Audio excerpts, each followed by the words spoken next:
Welcome.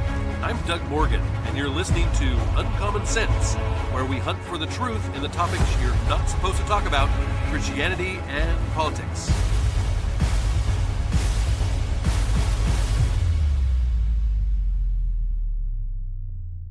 On Monday's podcast, we took a look at the heartbreaking church shooting by a trans male and some of the things that he went through before he made the terrible decision to attack and kill children. One of the things that we looked at was how the people around him let him down. Many of the so-called experts on trans medicine have made a sham of the medical industry and reduced the trust Americans have in the system.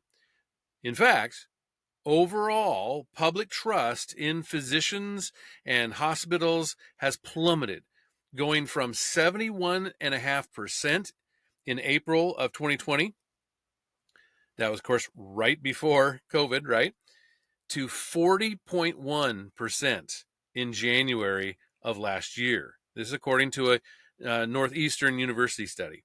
Now, Big Pharma has played a role in this as well. In fact, the Daily Wire reports that President Donald Trump issued a Labor Day appeal for Pfizer to share its COVID-19 vaccine data with the CDC and the public immediately. Trump said on True Social that Pfizer had shown him impressive numbers on his COVID vaccine, on its COVID vaccine, but that they had not made them publicly available. Now, his call for transparency comes after the White House fired CDC Director Susan Monarez last week following her clash with Health and Human Services Director Robert F. Kennedy Jr. over the approval of COVID vaccines. Quote, "It is very important that the drug companies justify the success of their various COVID drugs. Many people think they are a miracle that saved millions of lives. Others disagree, with CDC being ripped apart over this question. I want the answer. I want it now." This is what Trump wrote. He said, "I have been shown information from Pfizer and others that is extraordinary, but they never seem to show those results to the public. Why not? They go off to the next hunt and let everyone rip themselves apart, including Bobby Kennedy Jr. and CDC, trying to figure out the success or failure of the drug company's COVID work.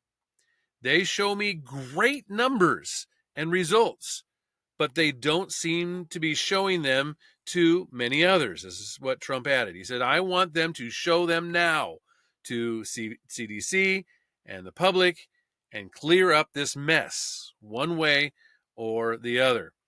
I hope Operation Warp Speed was as brilliant as many say it was. If not, we all want to know about it and why. Well, during his first term, of course, Trump launched Operation Warp Speed to fast track the development and approval of COVID-19 vaccines. Under the Biden administration, mandates, of course, were introduced requiring vaccination for the military, healthcare workers at federally funded facilities, federal employees and contractors, and employees of large businesses. Federal courts later, of course, blocked some of these mandates while others remained in effect. And after Monarez was fired last week, Kennedy appointed HHS Deputy Director Jim O'Neill as the acting director of the CDC. Now, Monarez was terminated after she failed to commit to rescinding her approval for certain COVID-19 vaccine age groups. At least 4 senior CDC officials left in protest over her firing, and really at no great loss. If you know who those 4 are, we're better off without them, to be honest with you. But those resignations came as the FDA rolled out new guidelines for the COVID vaccine and approving its use for those 65 and over, and limiting approval for those between the age of 5 and 64.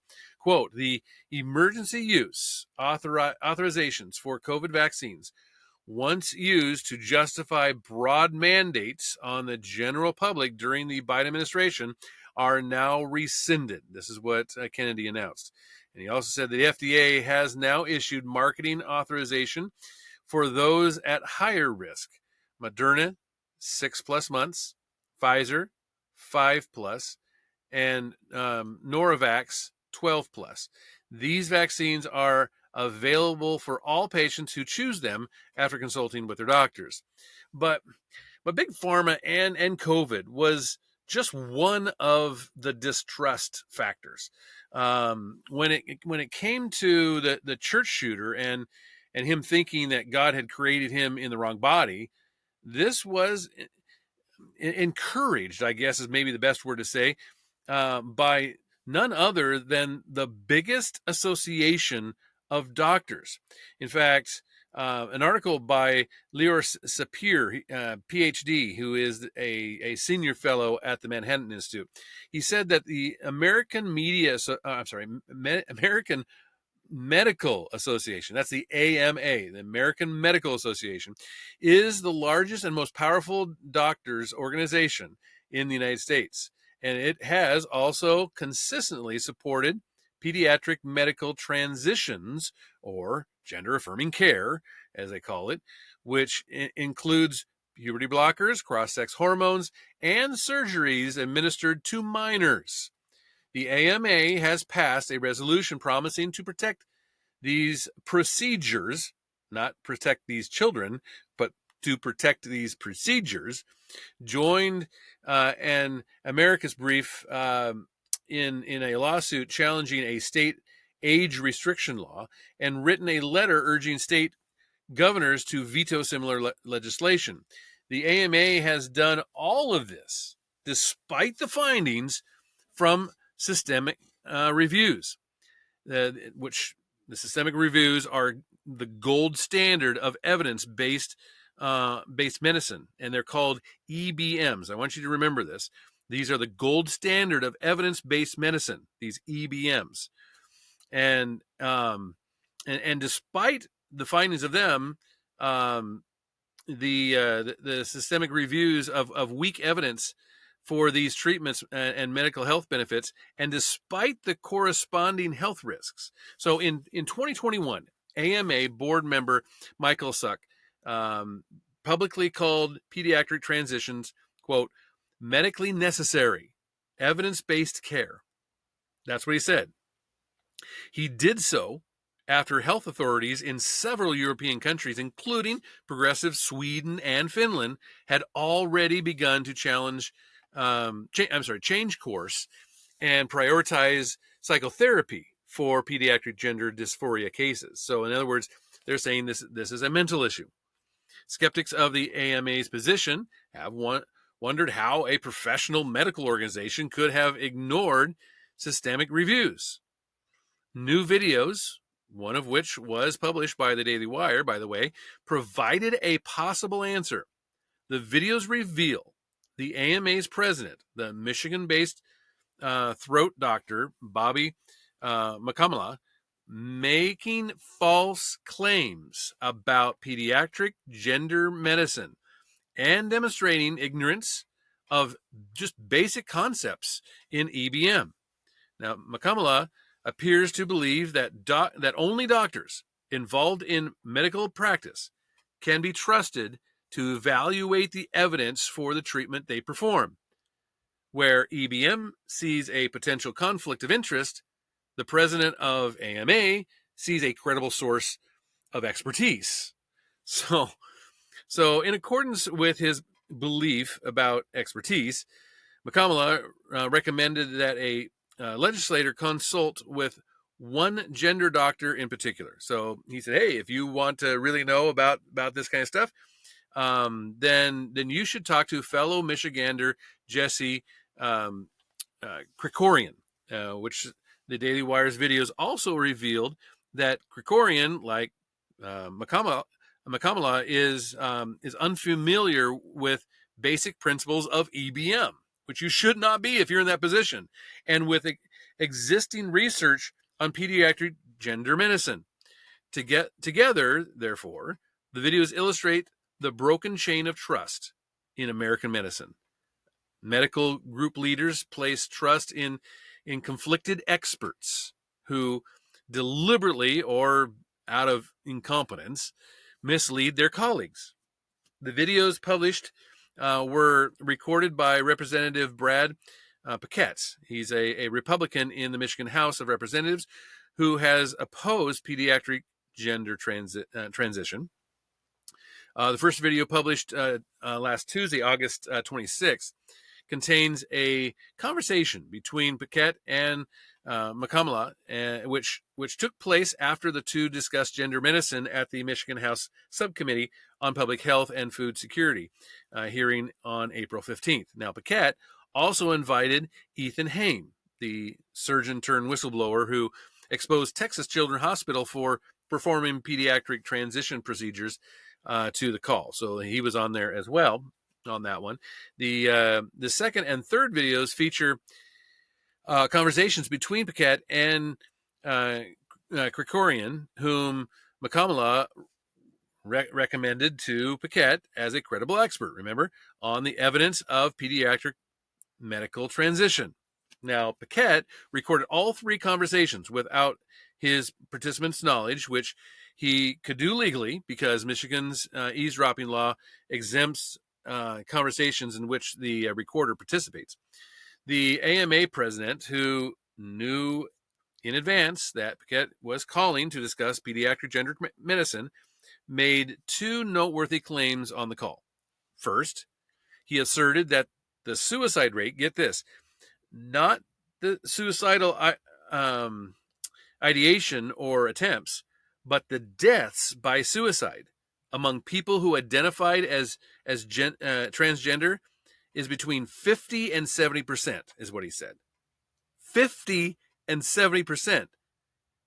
He was clearly implying that gender transition procedures for minors are necessary to prevent these tragic outcomes.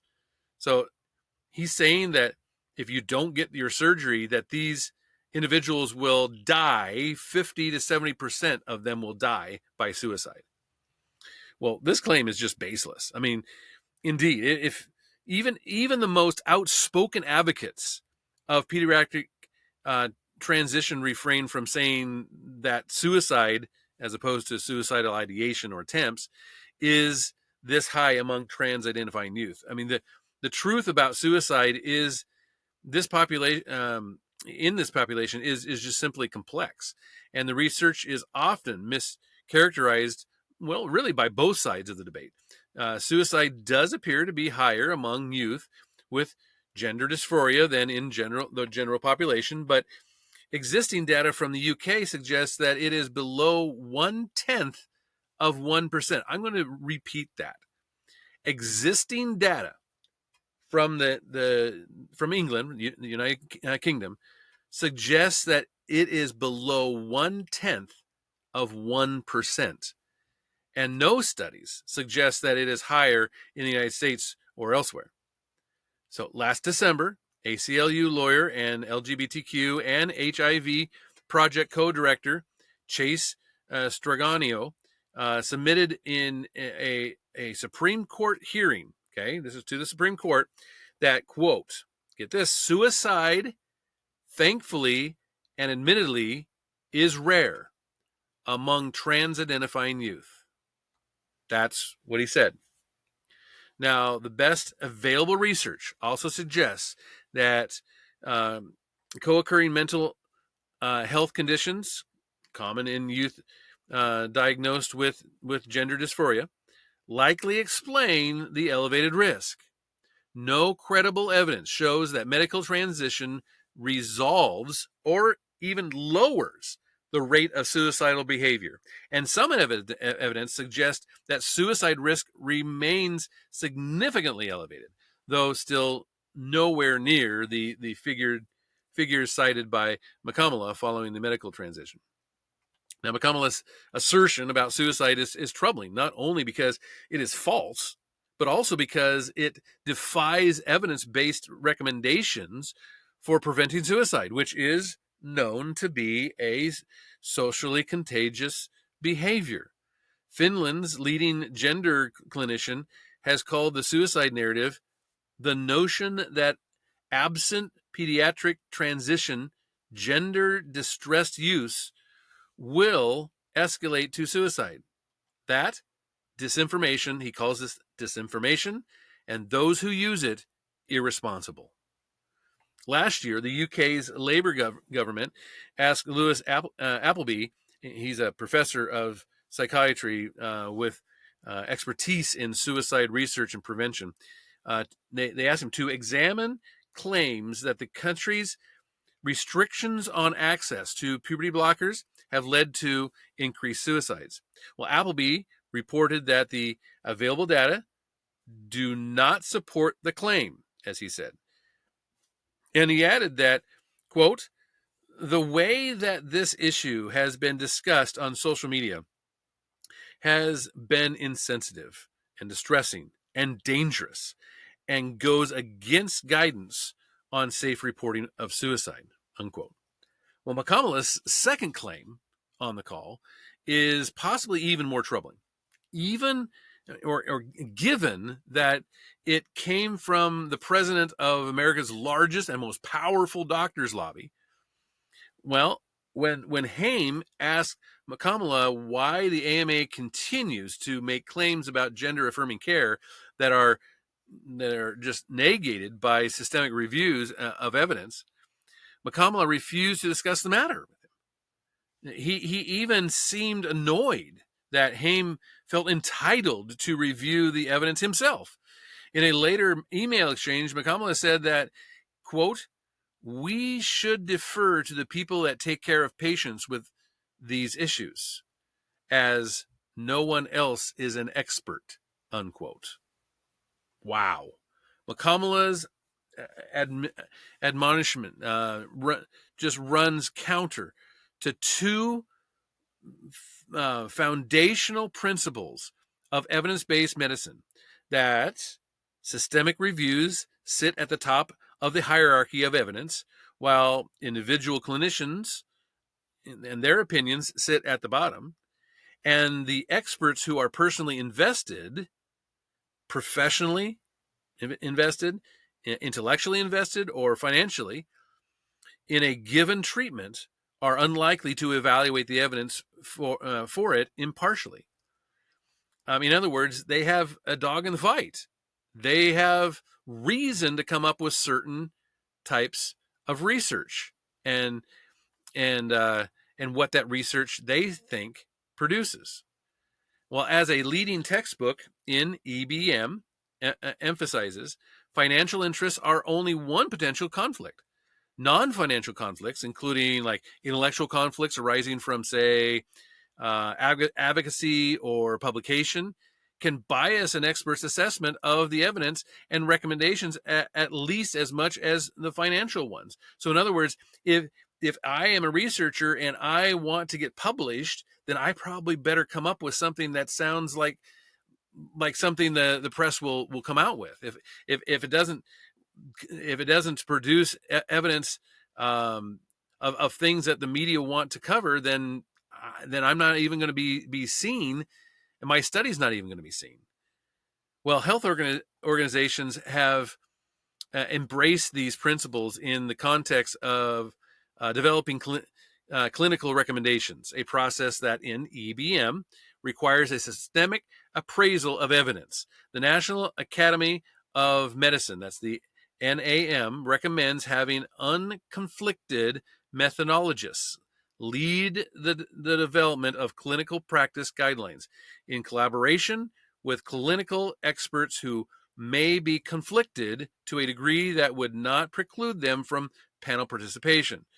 The World Health Organization counsels the experts personally involved in the particular treatment should not constitute a major or a majority of the panel that develops official guidelines for the use of a treatment. In 2022, the Endocrine Society embraced NAM's preference for reducing conflicts of interest, even if doing so means that fewer well-organized experts will be on the guideline development panel. So in other words, it's better to not have people with conflicts of interest on panels. That's just common sense, don't you think? Well, by McConnell's logic, none of this makes sense. But the field of EBM was conceived in large part to address the cognitive biases that impair the judgment of even the best doctors. So that's why those things are in place, is because we know human nature. Well, an entire body of academic literature discusses medical authorities' failure to follow or even acknowledge the best available evidence. When doing so threatens doctors or professional organizations' interests. As one group of authors observes, quote, the coalition of evidence-based medicine is weak because it includes too few doctors and contracts too little energy and political entrepreneurship from policymakers, unquote. And medical associations are known to buck evidence review when they perceive a threat to their own interests or those of their members. Medical associations, and this is key, medical associations are trade unions. That's really what they are. And they're trade unions whose primary function is to protect the autonomy and advance the interests of their members. And when it comes to trans, their members are making a lot of money. And really, to put it another way, McCullough confuses two distinct types of expertise. Clinical expertise involves applying a standard of care to a particular patient, taking account of that patient's unique needs and wants and vulnerabilities, which is what you really want your doctor to do, right? Well, when the standard of care itself is in question, a different form of expertise, that of the methodologist, is needed, right? So when there is a standard of care that is questioned, you want somebody who has no bias in the situation, as somebody who is going to come in and help make decisions. So to be clear, none of this means that researchers or physicians with conflicts of interest will always teach incorrect conclusions. That's not what we're saying. But it does mean that their judgment should not be taken on trust. Had McConnell understood how EBM works, he might have indulged Haim's question or found another reason not to engage. But after McConnell recommended that Paquette speak with Jesse Krikorian, the latter two met virtually over 2 hour-long sessions. The recordings leave no doubt that Krikorian is badly misinformed about gender medicine research, and like McConnell, seems unfamiliar with how EBM works. This is supposed to be the expert, right? Well, in their second call, Paquette and Krikorian he asked him about systemic reviews of evidence and the umbrella review in the Department of Health and Human Services report on pediatric gender dysphoria, which they had agreed in advance to discuss. Regarding umbrella reviews, which are systemic reviews of systemic reviews, right? So they're like double checking, right? Well, Krikorian said, honestly, it's not a term that I come across very often. It's not a term I was taught in medical school. Well, Paquette wanted to understand how systemic reviews of evidence fit into EBM, especially because the AMA points to gender-affirming care as evidence-based medicine, despite systemic reviews finding the opposite. Well, systemic reviews are considered the gold standard in EBM because, properly done, they use a transparent and reproducible methodology that minimizes author bias. And because they do not only summarize the research on a particular question, but also evaluate it for quality. That's kind of what you want from your research, right? Well, Krikorian, by contrast, explained that systemic reviews are essentially reading lists, which doctors can consult before using their own subject judgment to elevate individual studies. Well, Paquette pushed further. He said, but isn't the whole point of a systemic review to assess the quality of studies? Like all of them? There should be some action paid to the quality of studies, is what Krikorian conceded. But then here's the big but, right? He says, quote, but in general, the goal of a systemic review is to get a bird's eye view of the landscape of research on that particular topic, unquote. So Paquette wanted to know if Krikorian was familiar with the systemic reviews on pediatric gender medicine. And he says this. He says, I am sure I could find some, but systemic reviews are not my go-to. I go to the individual studies where I can assess the quality individually. Okay. This inverts the pyramid of evidence in EBM. After Jack Turbin, a gender-affirming psychiatrist at the University of California, San Francisco, made a similar comment in a disposition, Gordon Guyatt, he's a founder of the field of EBM, said that anybody who doesn't recognize that a crucial part of the systemic review is judging the quality or certainly of the evidence does not understand what it's all about. Guyatt judgment would seem to apply with even greater force to Krikorian. Well, the consequences of Krikorian's approach were readily apparent. I mean, Krikorian, for instance, cited a cross-section survey as valuable evidence for the mental health benefits of hormones. And in response, Paquette's office requested the long-term studies and literature that is used to inform practice ahead of their conversation, provided citations for 3 studies. So when he asked about this before the interview, he provided these 3 studies. The Tordoff et al. In 2022, the Chen et al. In 2023, and the Turbin et al. In 2020.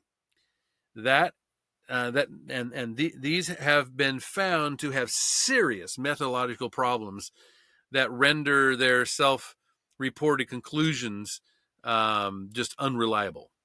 Well, since Turbin et al. 2020 is a cross-sectional survey, it is inherently incapable of discerning cause and effect, and it has other problems too. Nevertheless, according to Krikorian, the 3 studies provide compelling evidence that gender-affirming hormone therapy really improves mental health. It improves social functioning, and it improves suicide rates. Krikorian expressed other bizarre views on the calls. For instance, when quote, when you're doing a literature review, you look back. You look back maybe 10 years. You do not look back further than that.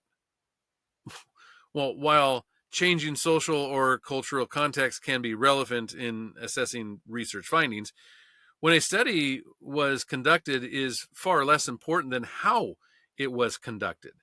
A 15-year-old double-blind, randomized, controlled trial will give you far more reliable information about a drug than a 5-year-old uncontrolled observational study of the same drug.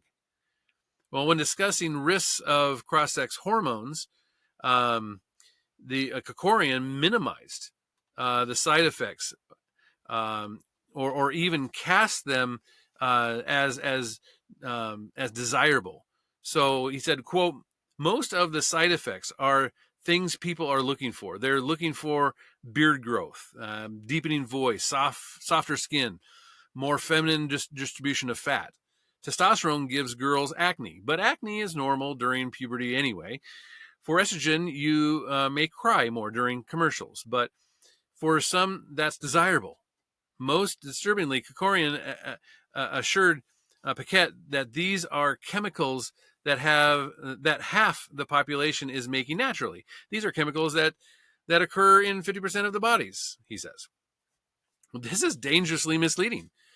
The Endocrine Society recommends using drugs to achieve testosterone levels in females undergoing gender-affirming care between 320 and 1,000 ng. Well, that's at least 6 times higher than the normal range of premenopausal women, which is like 15 to 46 ng.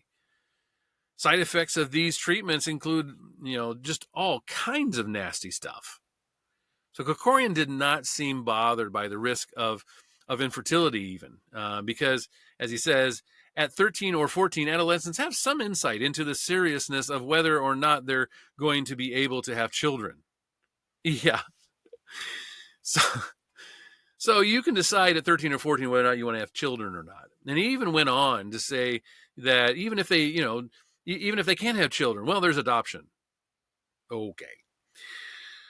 Well, when Paquette asked about the World Professional Association for Transgender Health suppressing evidence, failing to manage conflicts of interest, and eliminating age minimums under pressure when drafting its current standards of care, facts reported vigorously in the New York Times and The Economist and The Atlantic and other major outlets, Krikorian responded with this: I don't have a New York Times subscription. They've had some pretty off-the-wall staff on trans issues in general, so they're not my go-to, unquote. So, yeah, and he even went on to call, he didn't want to use the name or the word minors or children when discussing this kind of surgery. He wanted to use the word folks. Folks. I don't care. I don't think really even that that the head of the AMA, McComla, I don't even know if he was as bad as his so-called expert here to the AMA, but at least, again, this is an organization that has let people like this church shooter down. They say that gender-affirming care, as they call it, is science-based, but it's not. And this is the #1 organization for doctors, and they're recommending this gender-affirming care stuff. And there's no science to back that up. So I would love to hear from you on it. You can always do that at uncommonsensepodcast.com. Please go to our YouTube page. You can like and share. That helps us. And thank you for listening. This podcast is a production of Morganite Communications.